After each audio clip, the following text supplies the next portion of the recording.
so far don't know if I like my face, but I don't think it's the makeup. I think it's just my face.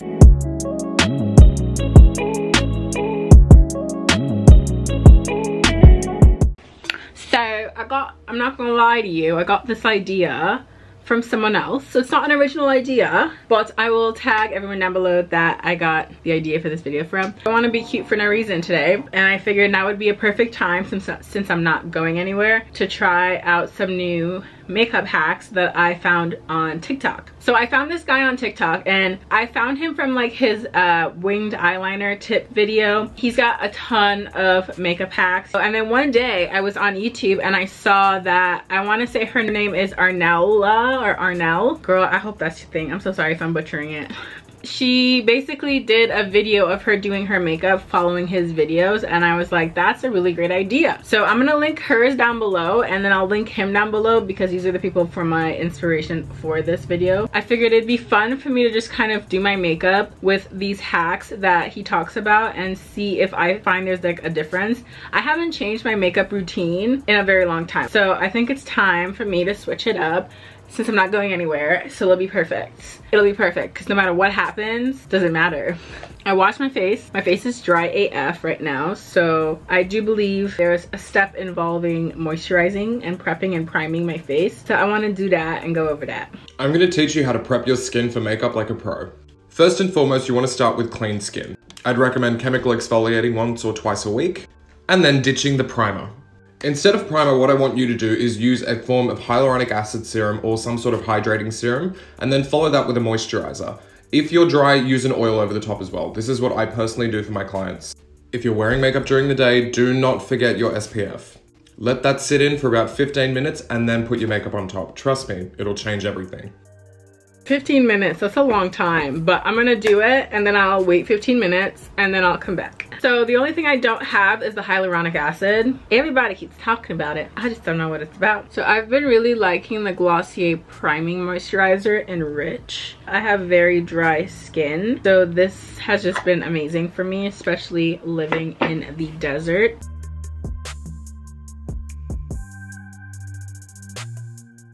It's not daytime, but I will put on my SPF just a little bit. This is what that looks like. I got this from Yes Style. It doesn't leave any cast whatsoever.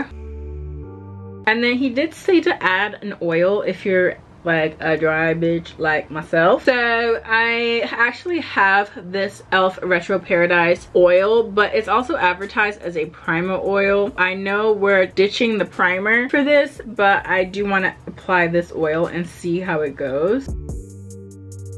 I'm gonna let this sit on my face, and there was a sexual innuendo in there. So he has another video on concealers, and I'm excited because this is the one he popped up on my For You page with this one and the winged eyeliner one.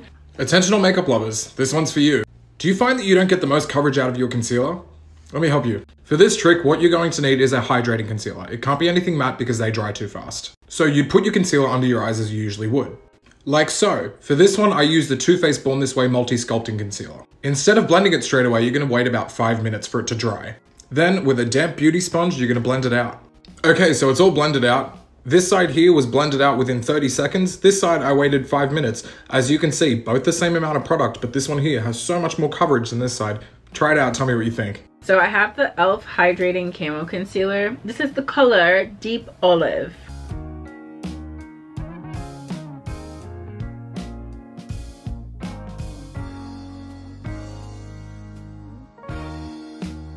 I mean, he's not wrong. It's just way less product on my cheeks. You feel me? This is not really my shade. Outside in these streets with my makeup not matching my face because I paid for it. Does your foundation not have enough coverage? Let me show you how to fix that. For the purpose of this demo, I'm using a shade that's lighter than my skin so you can really see the difference. So what you're going to need for this is your foundation and any translucent or transparent powder. Keep in mind with the translucent powder, it is going to add a bit more of a color to it. Also, do keep in mind that this will change the texture of the foundation slightly. So what you're going to do is take a pump of your foundation, then roughly put about half the amount of powder. Mix it together on the back of your hand or in a palette and then apply. Okay, so that is the foundation by itself. As you can see, this is quite a sheer foundation. In comparison to the foundation powder mix, as you can see, that has so much more coverage Also, this is a great way to make a concealer out of just your foundation. Try this out and let me know how you go. So I'm putting this, should I do this with my finger though? Oh, this is messy. Okay, she getting thick. We've made a paste. It makes it thicker. And like that, I'm doing it like that. Not sure if I said it. I'm using the Fenty Beauty Pro Filter. I also usually don't apply with a beauty blender. It makes it thicker, but I think I like how it applies a little bit better actually. I kind of like that idea. Will I do it? I don't know. So I apply the foundation and now there's a step on baking. Let's talk about baking and why I don't recommend it. What is baking, you might ask? Baking is where you put a thick layer of powder underneath your eye or wherever you want that highlights your face. It is a drag makeup technique that they use to hold on their heavy makeup throughout the whole night of performances. It's also something that's done so their makeup can be visible in club lighting and from anywhere, hence the term painted for the back row. So I'm going to show you, I'm using my favorite under eye powder, which is the Hourglass Veil powder. On this side, I'm putting it on with a brush, on this side, I'm going to bake. So on a damp beauty sponge, I'm patting in the powder and already this starts to happen. So this is typically left on for about 5 minutes or longer and then wiped off with a brush. So I'm going to wipe it off after 5 minutes and then come back and show you. Okay, so you might be thinking, that side looks a lot smoother. This is studio lighting. Let me go outside in natural lighting where it's no lies. Okay, so now that I'm outside, you can see the patchiness. It clings to dry spots, you can really see the powder build up and it creates a lot of texture. So stick to a brush with the powder and that's all you need. So, no baking, no traditional baking. Usually I just pack a ton of powder under my eyes and I leave it there for a hot minute, but he says to just use a brush and to lightly dust it pretty much. So that's what I'm going to do.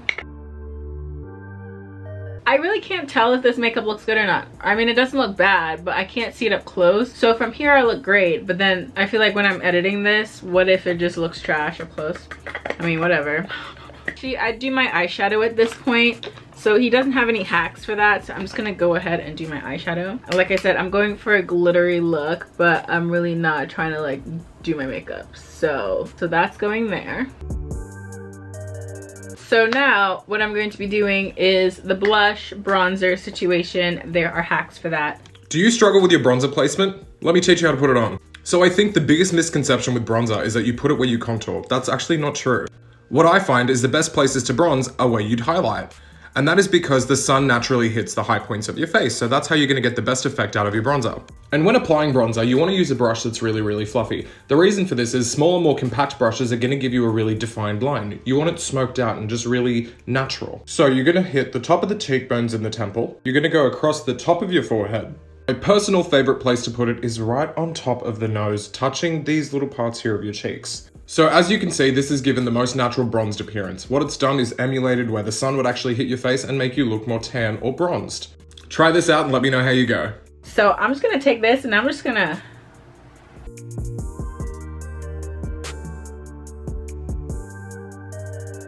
the brush for this. That's done. I look shiny to me. On camera, you can't tell. I literally look the same to me on camera as when I started. Like, do I even have on makeup? Girl, bye. Blush. Do you hate putting on blush because I do. I think I look like a clown when I wear blush. So I personally believe that the 80s style makeup is the best makeup of all time. And one of the most iconic staple parts of the 80s was the blush. So let me show you how to do that. Now when putting on blush, the looser the brush, the better. So you want a brush that's really, really soft and really splays out. A technique I've seen that I really don't like, and I'm personally not a fan of, is people telling you to smile, putting it here, and then putting it down. What happens is your cheek drops, and it's gonna just drop and make you look saggy. You want the best blush application? Try this. What you're gonna do is go into your temple, upwards, and then out towards your nose. You're not gonna go past your eye. Tiny little bit on the forehead, just underneath your bronzer, and then right across your nose. Obviously, I've used colors that are really intense, so you can see it on camera, but try this out and let me know what you think. Bet. I'm trying it right now, bro. Here, and don't go past your eyes. You know, I think this might be a game changer for me because I just could never figure out how to make myself like blush, because I find when I put it on me, it gives me performance makeup, you know? When I'm not performing, I don't want that. I have to sneeze. Oh, that was so satisfying. So far, don't know if I like my face, but I don't think it's the makeup. I think it's just my face. I'm gonna sneeze again. I feel it coming. Just gonna go ahead and do my brows. I'm giving you kinda nervous, scared, very intrigued. You feel me? This pimple is just picking up the lighting so fabulously. Let's do the eyeliner. Here is the most foolproof way to get a wing liner. I'm going to be using a gel liner today, but this can be done with absolutely any liner. If you are using a gel liner, I recommend a brush that is really, really tiny, just like this. Also, for the best wing for your eye shape, follow your lower lash line and just go straight out. First things first, with your eye straight open, you are just drawing a line directly out, like that. Next, looking to the side, connect the brush to the outer edge of the wing and go in, just like that. After this, you're going to go from the inner corner and just connect the line. So you're going to get your brush and just go like that. Then you just fill everything in. And just like that, you have a perfect wing. Obviously on this eye, I went bigger than this eye for the demo, but my number one tip with making eyeliner even is starting with the eye that you're least confident in, because it's much easier to match the eye that you have the most confidence with. Try it out and let me know how you go. I don't know how this gonna go. I think I'm gonna mess this up either way. And you know what? I'm gonna think positively, but like also realistically.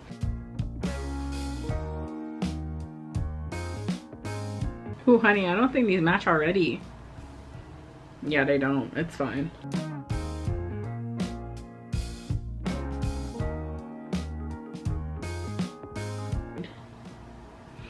Oh, I really just think I messed this all kinds of up. Oh, I didn't do this right at all. Okay. That's fine. Let's not panic. Let's not panic. Let's just call it avant-garde. You feel me? We'll call that mod. We call this edgy. This is what the kids these days call art. Not a mistake. What do you mean? Am I setting myself up here? I don't know. Only one way to find out. This is giving me bat. What if I did the bat wing on this side? You do that and then you like come down. Like I really don't know what I'm doing, if that's not obvious. So in one of the hacks, if you have hooded eyes, he talks about doing this thing called the bat wing, which is basically what this accidentally turned into. So if you have hooded eyes, then it'll still look like you have, like they're two totally different things going on, but when my eyes are open, you can't tell. I mean, you can kind of tell. Yeah, so, I mean, yeah, we're just gonna say I was going for a very non-symmetrical look, and that's what happened. So actually, there is a mascara trick. Do you find that your mascara isn't giving you exactly what you want? Let me show you how to help. This technique will help give you the most voluminous, full-looking lashes out there.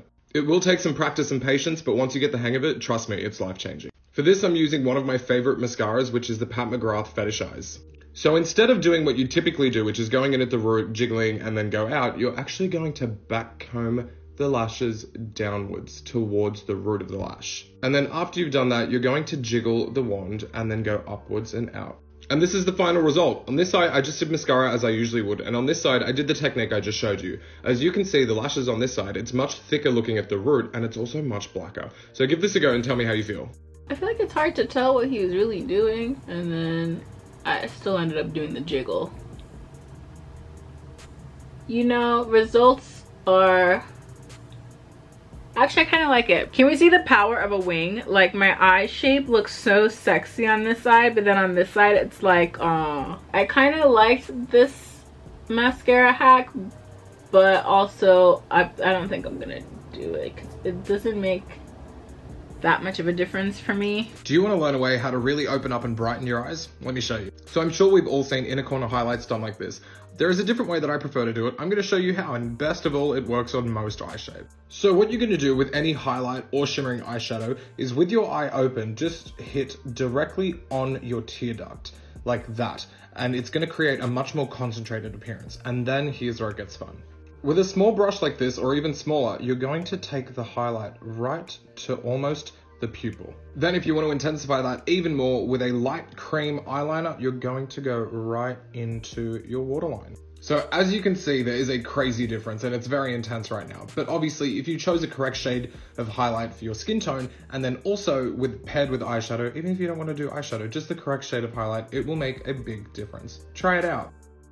I feel like I shouldn't have done gold.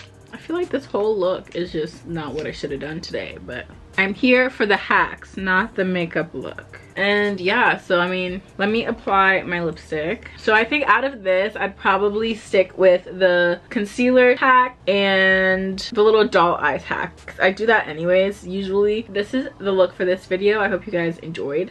Yeah, I'll see you guys in my next video. Don't forget to like, comment, and subscribe. And be on the lookout for me trying a bunch of more random things that I find on the internet, because let's be honest, I'm just finding a lot of random things on the internet.